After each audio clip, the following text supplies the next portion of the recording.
श्री शिवाय नमस्तुभयम। दोस्तों, जैसा कि आप सभी लोग जानते हैं कि 24 अप्रैल 2026 यानी शुक्रवार को पड़ रही है वैशाख महीने की अष्टमी तिथि। और दोस्तों, यह वह तिथि है जो वैशाख मास में पड़ने वाली सबसे बड़ी तिथि है, क्योंकि यह शुक्रवार के दिन पड़ रही है और इसका बहुत ही बड़ा और विशेष महत्व होता है। पूज्य गुरु जी ने कहा है कि अगर कभी भी मौका लग जाए और वैशाख महीने की कृष्ण पक्ष अष्टमी तिथि शुक्रवार को पड़ जाए तो आप लोगों को 11 चावल के दाने का उपाय तो अवश्य ही करना चाहिए। इन दोनों का संयोग बहुत ही कम आता है। इसी के साथ में गुरु जी ने अपने शिव पुराण कथा में बताया है कि इस दिन आपको 11 चावल दाने का उपाय तो आपको अवश्य ही करना चाहिए, क्योंकि ऐसा दिन पूरे साल में सिर्फ एक ही बार आता है। और दोस्तों, आप सभी लोग जानते हो कि शुक्रवार अष्टमी तिथि का अगर सबसे बड़ा कोई उपाय है तो वह 11 चावल के दाने वाला उपाय है। तो दोस्त, इस शुक्रवार अष्टमी तिथि के दिन आप लोगों को इस 11 चावल दाने वाले उपाय को जरूर करना है। बहुत सारे लोग होंगे जिन लोगों ने इसके बाद क्या करते इस उपाय को ना किया हो, मतलब पूरा साल निकल गया, उन्होंने किसी भी दिन इस 11 चावल के दाने वाले उपाय को ना किया हो। पर दोस्तों, आपके पास एक आखिरी मौका बचा हुआ है जो कि 17 अप्रैल शुक्रवार वैशाख अष्टमी तिथि के दिन है। तो इस दिन आप लोगों को इस वाले उपाय को जरूर कर लेना है, भले ही आप पूरे महीने भर इस उपाय को ना किया हो। और अगर आपने इस वैशाख महीने की अष्टमी तिथि के दिन अगर इस वाले उपाय को कर लिया तो आपको इस उपाय को करने का वो फल मिलेगा जिसकी आपने कभी कल्पना भी नहीं करी होगी। इसीलिए आप लोग इस वाले उपाय को एक बार जरूर कर लेना है, ताकि आप लोगों के हाथ से यह मौका ना जा सके और आपको इस उपाय को करने का फल मिल सके। दोस्तों, ये उपाय पंडित जी ने अपनी अभी की ही श्री शिव महापुराण की कथा में बताया है जी। इस उपाय को आज हम आपको बहुत अच्छे से समझाने वाले हैं। इस वीडियो को देखने के बाद इस उपाय को समझने के लिए आपको कोई और वीडियो को देखने की जरूरत नहीं पड़ेगी।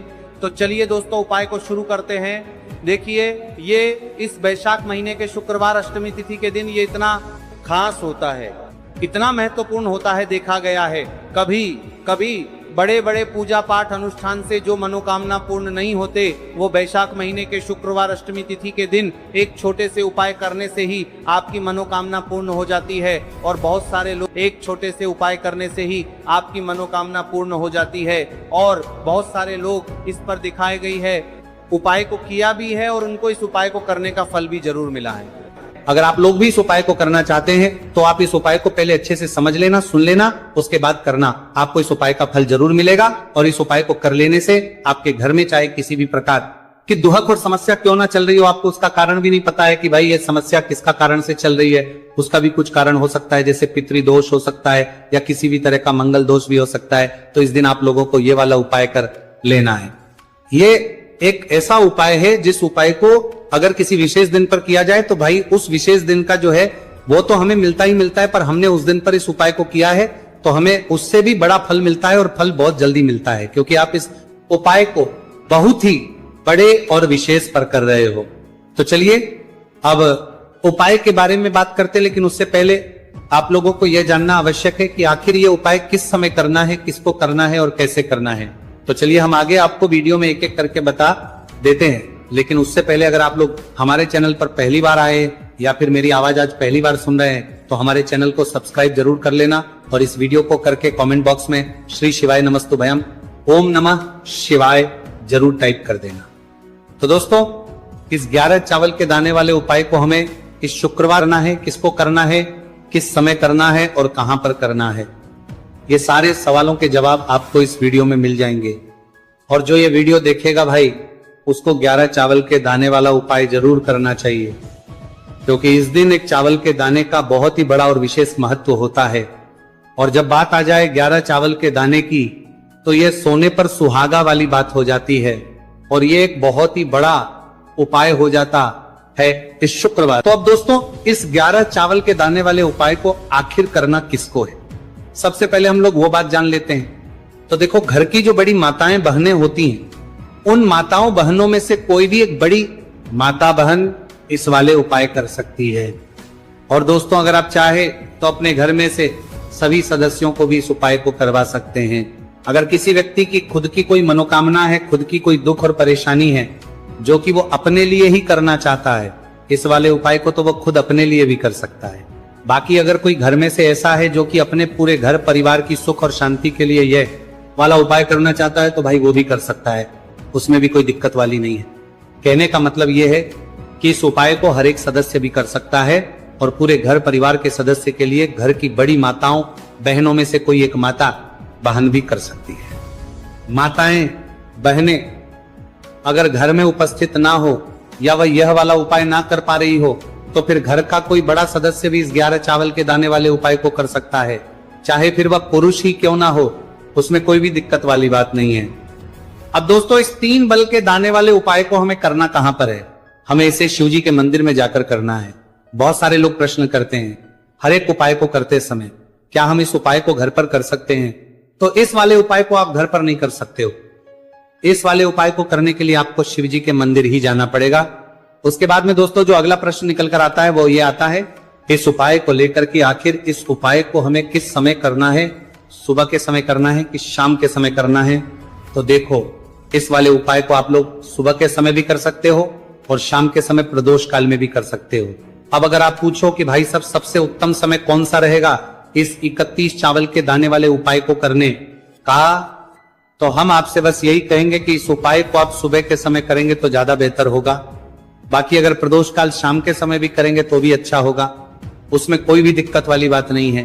तो अब दोस्तों अगली सबसे बड़ी और महत्वपूर्ण बात आती है, वह ये आती है कि सुबह अगर हम उपाय को करेंगे तो हमें कितने बजे से लेकर कितने बजे तक के बीच में करना है, और शाम के समय प्रदोष काल में करेंगे तो हमें कितने बजे से लेकर कितने बजे के बीच में करना है। तो देखो सुबह जितनी जल्दी हो सके आप उपाय को करने की कोशिश करना। बाकी अगर किसी कारणवश लेट भी हो जाओ थी, देर भी हो जाए तो 10 या 11 बजे तक भी आप उपाय कर लेना, पर 12 बजे से ज्यादा देरी ना हो, ठीक है? इस बात का ध्यान रखना। उसके बाद में दोस्तों अगर शाम के समय प्रदोष काल की बात करें, प्रदोष काल का जो समय है होता है वो शाम के 6 बजे से शुरू हो जाता है।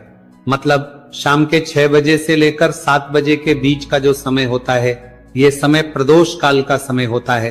पर अभी जो मौसम चल रहा है इस मौसम में जो है शाम बहुत देरी से होती है, तो आप इस उपाय को 7 या 8 बजे के बीच में भी कर सकते हो। मतलब शाम के 6 बजे से 8 बजे के बीच में आप कभी भी इस वाले उपाय को कर सकते हो, उसमें कोई भी दिक्कत वाली बात नहीं है। अब दोस्तों यहां पर इस उपाय को लेकर एक और सबसे बड़ी बात यह निकल कर आती है कि इस 11 चावल के दानों को हमें लेना कहां से होता है, और हमें इस उपाय को करने के साथ में क्या और कुछ भी सामग्री ऐसी होती है जो शिव जी के मंदिर लेकर जानी पड़ रहती है। तो देखो यहां पर हम आपको बता दें, सबसे पहले आप लोग ये जान लो कि ये जो 3 चावल के दाने वाला उपाय है, सिर्फ और सिर्फ आप उपाय की सामग्री लेकर कभी भी शिव जी के मंदिर मत जाना, क्योंकि हमें भगवान के सामने यह नहीं दर्शा है कि अगर हम भगवान शिव जी के मंदिर आए हैं तो अपने फायदे के लिए आए। तो इसलिए जो भी पूजन सामग्री है, उपाय सामग्री है 11 चावल के दाने, इसके साथ में आपको पूजन सामग्री भी जरूर लेकर जाना है। देखो अगर सुबह के समय उपाय कर रहे हो तो सीधी सी बात है 1 लोटा जल तो आप लेकर जाओगे ही जाओगे। वही 1 लोटा जल अगर मिट्टी का जल हो तो बहुत अच्छा रहेगा। मिट्टी का जल कैसे बना आता है इसके लिए हमने पहले से बहुत सारी वीडियोस बना दी है आपके पास। इस दिन एक आखिरी मौका रहेगा, आपका मुमन देखते हैं, वो तब तक मिट्टी का जल शिव जी पर चढ़ने का और उपाय को करने का बहुत बड़ा आपको इस दिन फल मिलेगा। तो इसीलिए इस दिन हो सके तो भाई मिट्टी का जल चढ़ाना, तो अपने साथ में कम से कम 1 लोटा जल तो आपको लेकर जाना ही जाना है। अगर मिट्टी का जल नहीं है तो घर का जल भी आप इस्तेमाल कर सकते हो। इसके अलावा जो भी पूजन सामग्री है, देखो 11 के दाने ये अलग आपके रहेंगे और जो आपकी पूजन सामग्री रहेगी वो अलग रहेगी। पूजन सामग्री में आप जो भी चीज लेकर जाना चाहे वो लेकर जा सकते हैं, एक बेलपत्र भी लेकर जा सकते हैं, उसमें कोई भी दिक्कत वाली बात नहीं है। वहीं अगर हम बात करें शाम के समय की, तो शाम के समय शिव जी पर जल नहीं चढ़ता है, इसीलिए शाम के समय आप लोग एक दीपक तैयार कर लें जो कि गोल तीखा आटे का शुद्ध देसी गाय का घी का होगा, है ना। इस बात का आप लोगों को ध्यान करना है और इस दीपक को आपको घर से जलाकर नहीं लेकर जाना है, भगवान शिव जी के मंदिर में जाकर ही जलाना है। इस बात का भी आप लोगों को ध्यान रखना है। अब दोस्तों यहाँ पर हमें इस बात को समझना है कि ये 11 चावल के दाने हमें लेना कहां से है। क्या हमें दुकान से लेकर आना है या हमें अपने घर से लेना है या कहां से लेकर आना है और कौन से चावल लेना है, क्योंकि चावल भी बहुत प्रकार के होते हैं। तो देखो इन सभी सवालों के जवाब आप लोग एक बात में सुन लो कि भाई जो उपाय है, इस उपाय में आपको ये नहीं देखना है कि भाई कौन से चावल है कौन से चावल नहीं है, बस जो भी चावल ले रहे हो वो चावल का दाना सबूत होना चाहिए, मतलब साबुत होना चाहिए, टूटा हुआ नहीं होना चाहिए, कटा पीटा नहीं होना चाहिए। ये बात आपको ध्यान रखना है। बाकी आपका चावल बासमती हो या सादा चावल हो या कोई सा भी चावल हो, उसमें कोई भी दिक्कत वाली बात नहीं है। तो सीधी सी बात है कि आपके घर के रसोई घर में जहां पर आप बनाते हो, वहां पर जो भी चावल आपके उपस्थित हो, उन चावलों में से अपनी एक कटोरी भर लेना या एक मुट्ठी चावल अलग से निकाल कर रख लेना, क्योंकि हम 11 चावल ही यहां पर इस उपाय में लेने वाले हैं, तो हमें ये चावल के दाने गिनकर निकालने पड़ेंगे। इस बात का आप लोगों को ध्यान रखना है। तो अपने उस चावल की कटोरी में से या चावल में से 11 ऐसे चावल के दाने आप लोग निकाल लो जो कि टूटे हुए ना हो, कटे पीटे ना हो, कोई दाग ना लगा हुआ हो, है ना। अच्छे साबुत चावल के दाने 31 दाने आप लोग निकाल कर रख लो और इन्हें किसी भी एक कागज की पड़िया में या किसी एक छोटी सी कटोरी में आप लोग रख लो, ताकि ये सुरक्षित रहे, आपके एक भी चावल का दाना इधर उधर ना हो और आपका उपाय भी पूरा अच्छे से हो जाए।